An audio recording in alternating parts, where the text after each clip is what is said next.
우리 아이는 왕의 DNA를 갖고 있으니까 왕자한테 말하듯 듣기 좋게 말해달라. 우리 아이가 치료받고 있는 기관에서 받은 이 자료를 첨부했을 뿐이다. 이 기관이 뭐냐면 상담만으로 자폐나 ADHD, 틱장애를 치료한다는 그런 연구소였는데, 정말 정신과 의사인 저도 이 태어나서 정말 처음 본 기상천외한 치료 방법들이었습니다. 뭐 특별한 아이한테는 특별한 방법으로 교육을 해야 되는데 이런 획일적인 교육이 너의 아이를 망치고 있다. 결국 이 왕의 DNA는 DNA예요.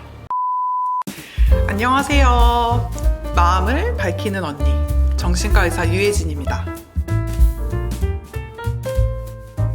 최근에 이 교권 침해와 또 학부모들의 갑질 논란 때문에 참 시끄러운데요. 저희 채널에서도 이 서희초 사건을 다뤘었죠.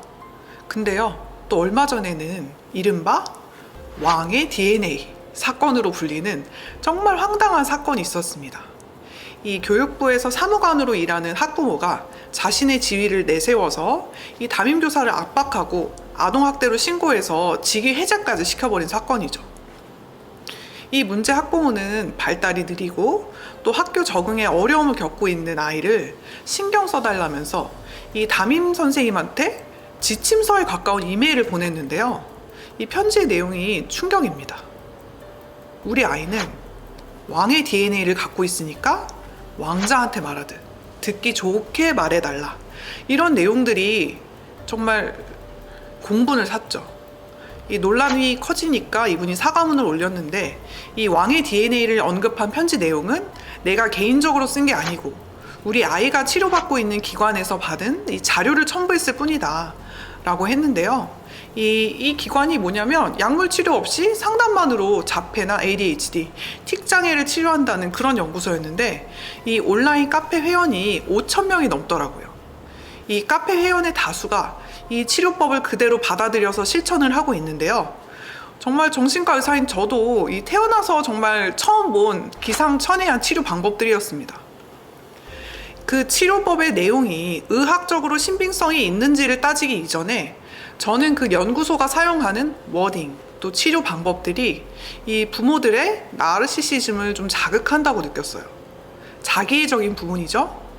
그들이 말하는 왕의 DNA는 사실상 나르시시스트 DNA가 아닌가 하는 생각마저 들었고요. 오늘은 이 사건의 내용을 짚어보면서 부모가 나르시시스트일 때 아이에게 어떤 문제가 생길 수 있는지에 대해서 얘기를 해보려고 합니다. 요즘 나르시시스트라는 표현 많이들 쓰시는 것 같아요. 이 나르시시스트는요, 정신과적으로는 자기애성 성격 장애입니다. 이 성격 장애가요, 유형은 참 다양해도요, 형성 원인은 일맥상통합니다. 뭐냐면 인격 성숙이 제대로 안 됐다는 거죠. 근데 이제 어떤 부분에서 특별히 성숙이 좀 덜 돼서 문제가 발생하는지에 따라서 그 유형이 나뉘는 거고요. 여기서 이 자기애성 성격장애, 즉 나르시시스트는 자기 중심성이 과도한 경우예요. 사실 누구나 자기애가 있습니다. 보통 이 자기애라는 거는요, 우리가 살아가는 데 있어서 굉장히 중요하고요, 굉장히 필요한 겁니다. 사람은 적절한 자존감과 적절한 자기애가 있어야지 행복하게 살 수 있는데요. 이 사람이라면 사실 누구든지 무언가를 좀 성취하고 싶고, 다른 사람들한테 인정도 받고 싶고 사랑도 받고 싶거든요. 모든 인간은 다 어느 정도의 나르시시즘이 있는데, 특히 우리가 어린아이일 때는 이 나르시시즘이 굉장히 강해서 사실 이 세상의 모든 아이들은 다 나르시시스트예요. 우리 어렸을 때 한번 생각해 보시면 그랬죠. 이 세상의 중심은 나, 이 세상은 다 나를 위해서 존재해, 이렇게 생각하다가 성장하면서 자연스럽게 배워요. 내 세상에서는 내가 최고지만 다른 사람 입장에서는 아니다. 생각해 보세요. 뭐 어린아이들 보면 식당에서 울고 싶으면 크게 울고, 노래하고 싶으면 남 신경 안 쓰고 크게 노래하지만 한 4, 5살만 돼도 그러면 안 된다고 알게 되죠. 훈육을 통해서요. 내 맘대로 막 아무 데서나 하면 안 되는구나, 남에게 피해를 줄 수 있구나, 이런 것들을 깨닫고 조절하게 되죠. 이게 바로 자기 객관화예요. 내 세상에서 내 관점으로 나만 보는 게 이 세상의 전부가 아니라 좀 타인의 눈으로도 나를 보면서 적절한 자기의 균형점을 찾아야 되는 거죠. 그런데 이 자기애성 성격 장애, 나르시시스트는요, 소위 이 자기 객관화가 제대로 안 된 케이스라고 보시면 됩니다. 그러니까 내 세상에는 나만 있으니까 근본적으로 타인한테 관심도 없고 배려도 없죠. 나르시시스트의 세계에서는요, 나의 성공, 나의 행복을 위해서 이 타인을 착취하고 괴롭히는 건 사실 당연한 겁니다.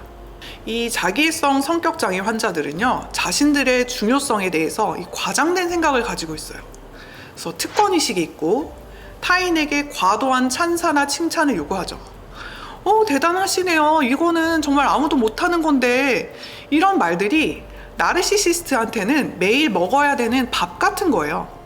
이 삶의 원동력이죠. 목표를 이루기 위해선 수단과 방법을 안 가리고 남을 착취해서라도 이득을 보고 목표를 이루는 게 굉장히 중요하죠. 쉽게 생각해서 그냥 공감 능력이 없습니다. 누군가를 착취했을 때 그 사람이 느낄 감정이나 상황에 대한 배려가 전혀 없다는 거예요. 오만하거나 건방지고 지나치게 자신만만한 사람들이 많고요. 상대방이 나를 제대로 대접하지 않으면 나를 부정한다고 느끼고 분노하죠. 왕의 DNA 사건에서 여실히 나타나요. 이 카페글 일부와 또 인스타에 올라왔던 이 연구소 홍보 웹툰을 통해서 좀 살펴볼게요. 이 홍보 웹툰의 일부인데요. 진짜 웃깁니다. 읽어볼게요. 방법이 없지. 소아정신과를 찾았다. 소아정신과. 다른 엄마도 아닌 내가 내 아이를 이런 곳에 데려오다니. 어때요?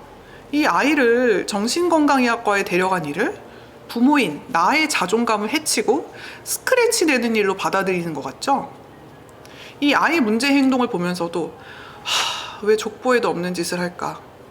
라고 하는데, 이 아이를 특별한 나, 우월한 우리 집안에 안 어울리는 존재로 느끼고 분노하는 것 같죠? 또 아이가 학교에 진학하고 나서 문제를 일으킨다는 얘기를 전해 듣는 부분이에요. 내 아이가 학교에서 문제를 일으켰을 때 보통의 상식적인 부모가 이렇게 생각을 할까요? 일반적으로는 걱정, 당황, 속상함, 선생님께 죄송스러운 마음, 다른 아이들에게 미안한 마음, 이런 감정이 들 것 같거든요. 근데 이 웹툰을 보면요, 어이상실, 앉아서 내가 맞다 죽을 수 없지, 먼저 선수를 쳤다, 이렇게 말하고 있어요. 저는 솔직히 정말 공감하기 어렵네요.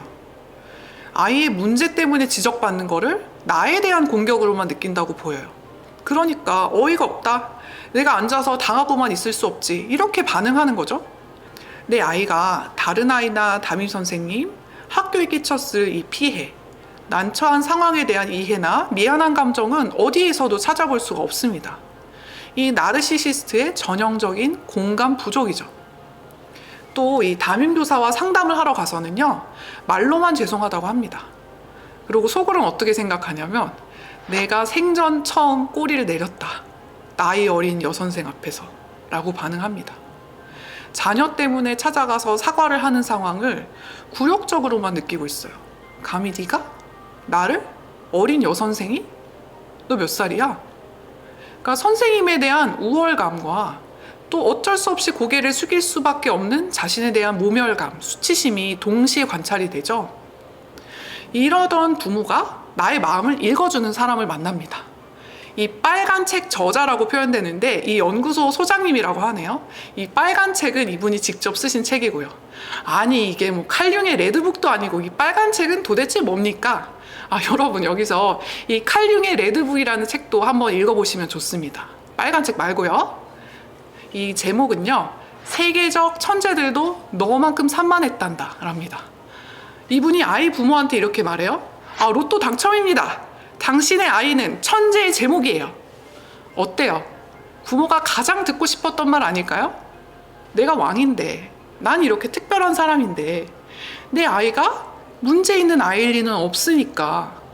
즉, 이 나르시시스트의 특권의식을 자극하는 거겠죠? 이 선생님이 당신의 아이가 문제 있어요, 당신 문제입니다 라고 하던 말들이나 병원에서 진단받았던 병명들을 다 부정해 줍니다. 그래서 보면은 이분이 이제 이 상대방의 표정에 되게 민감해요. 그래서 여기서도 딱 보이는데 할아버지 얼굴에 얼핏 분노가 스쳐갔다. 그러면서 나한테 또 뭐라고 하려는구나 라고 딱 뭔가 피해의식을 느껴요. 그런데 반전이야. 하는 말이 있습니다. 아니, 의사나 뭐 기존의 교육 방법들이 다 틀렸다. 뭐 특별한 아이한테는 특별한 방법으로 교육을 해야 되는데 이런 획일적인 교육이 너의 아이를 망치고 있다 라는 거죠. 그러니까 내 아이는 굉장히 특별한 아이라는 그런 이미지를 주는 겁니다. 여기서 이 엄마가 팍 빠집니다. 이 아이는 이 천재의 재능을 타고난 아이인데 이 잘못된 의학적 접근과 이 세상의 잣대가 문제다. 이 세상이 내가 문제, 내 아이가 문제가 아니라 내 아이를 대하는 세상이 문제라는 거예요. 그래서 이 외부적인 문제 때문에 내 아이는 피해를 받은 거다. 싸움닭이 된 거라고 말을 해줘요. 어떤 생각 드세요? 이 카페에 가입한 부모님들은 이 홍보 내용이 좀 공감이 되니까 여기에 가입도 하고 치료에 동의한 걸 텐데 말이죠. 여러분, 좀 상식적인 사람들이 이렇게 생각할까요? 이 나르시시스트의 특징들이 여기서 좀 관찰되지 않나요? 자기중심성, 타인에 대한 공감 부족, 과다한 찬사 요구, 자기 객관화가 안 되는 거, 특권의식, 이런 것들이요.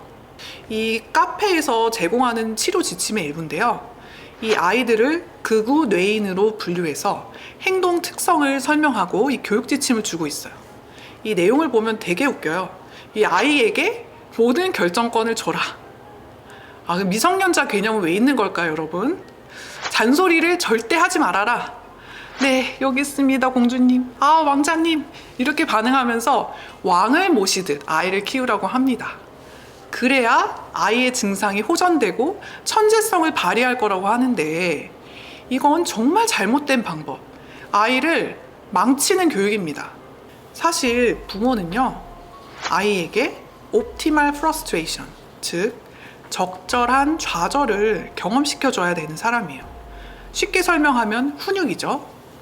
해도 되는 것과 하면 안 되는 것의 이 바운더리를 만들어줘야 돼요. 그래야지 아직 세상의 중심이 나인 이 나르시스틱한 아이가 남한테는 내가 그 사람 세상의 중심은 아니다. 이런 걸 깨달으면서 적절한 객관성, 즉 자기 객관화가 되는 거죠. 이 과정이 안 돼서 이 나르시스틱한 상태에 머무는 사람들이 바로 자기애성 성격 장애거든요. 이 연구소의 지침은요, 즉 옵티멀 프러스트레이션을 하지 말라는 거예요. 훈육하지 말라는 거죠. 이건 아이를 나르시시스트로 만들라는 거죠.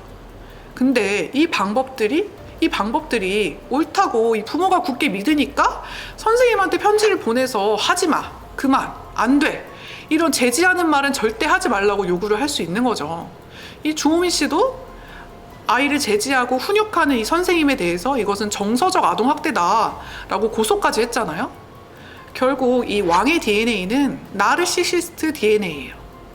아이가 왕의 DNA를 가졌다면 진짜 왕은 누굽니까? 결국 이 부모인 나 아니에요, 나?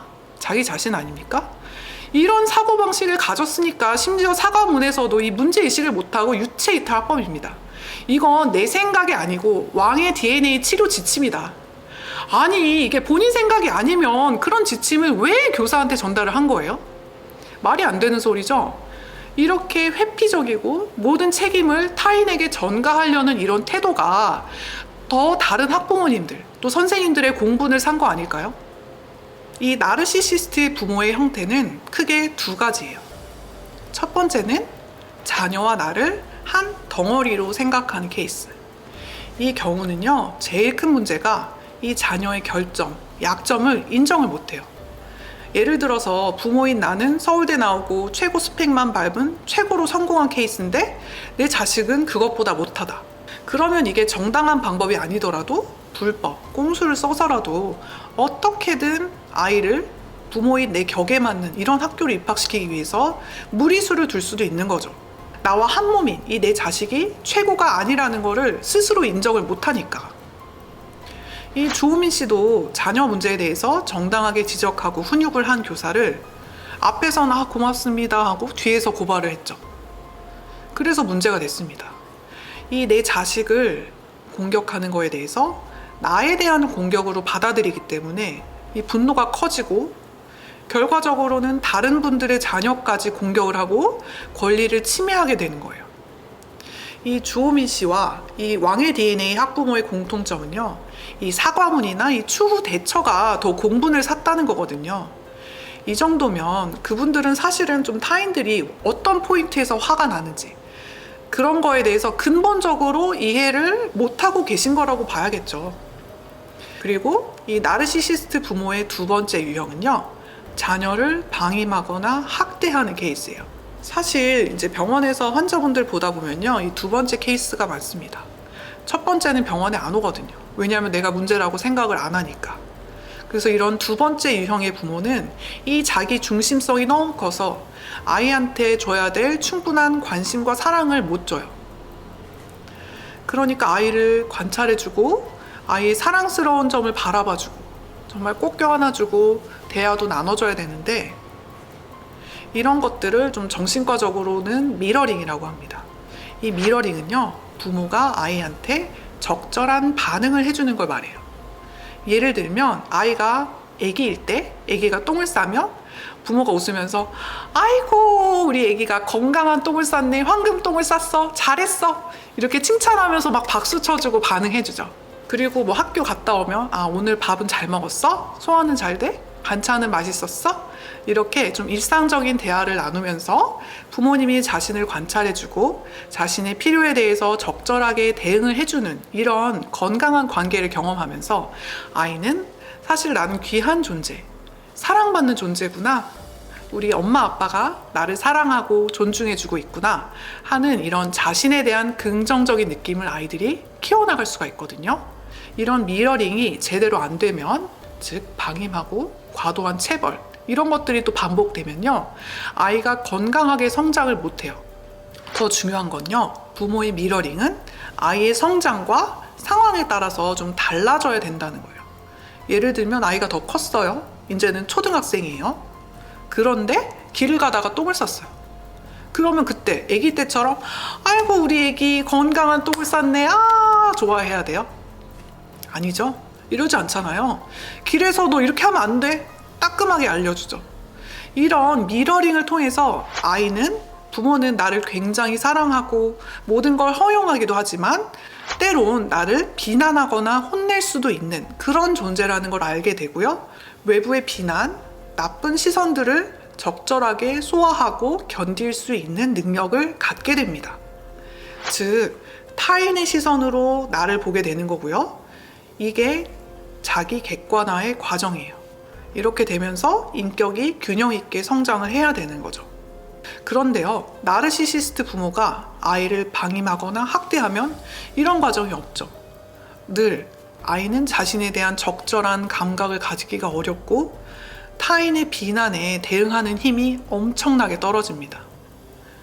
그러니까 나르시시스트는 정말 자기가 특별하고 전능하다고 상상하고 그렇게 말하지만 사실은 뿌리 깊은 열등감, 부족감, 자신에 대한 감각이 아주 부족한 사람들이에요.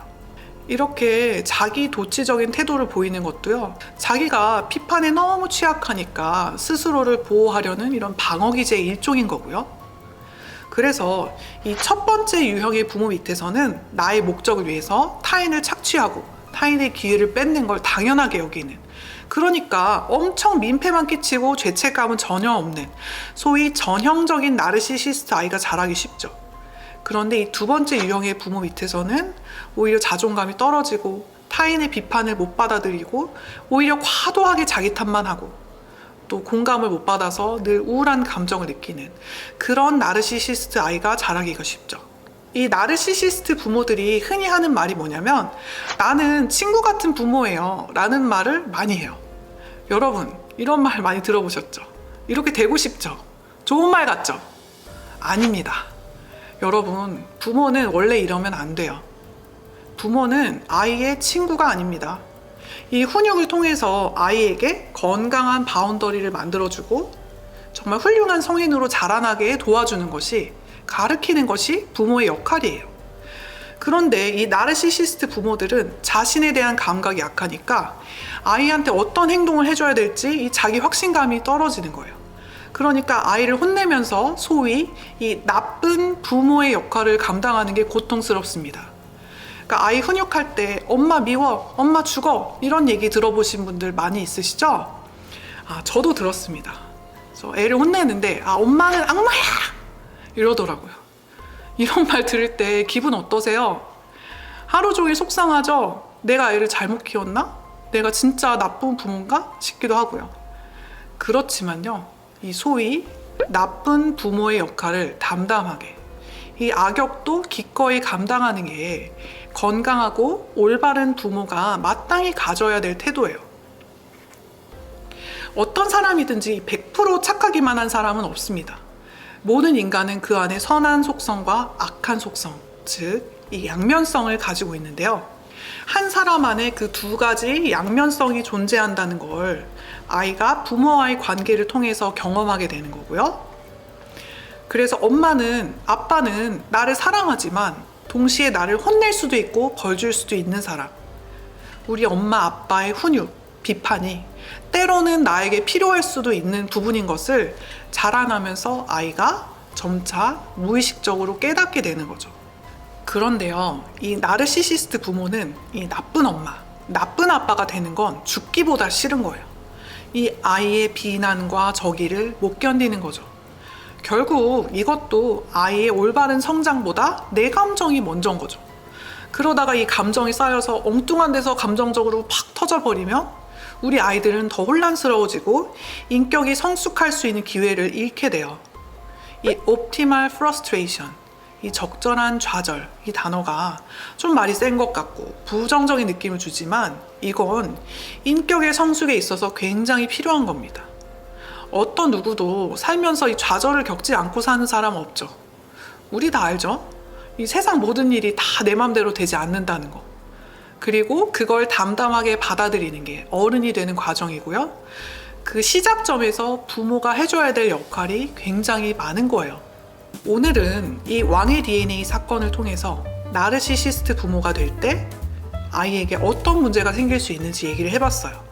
또 이외에도 이 나르시시스트가 나의 배우자이거나 연인일 때, 또 이 나르시시스트를 내 시어머니로 만났을 때 어떤 문제들이 발생할 수 있는지 앞으로 또 2개의 영상을 통해서 더 다뤄보려고 합니다.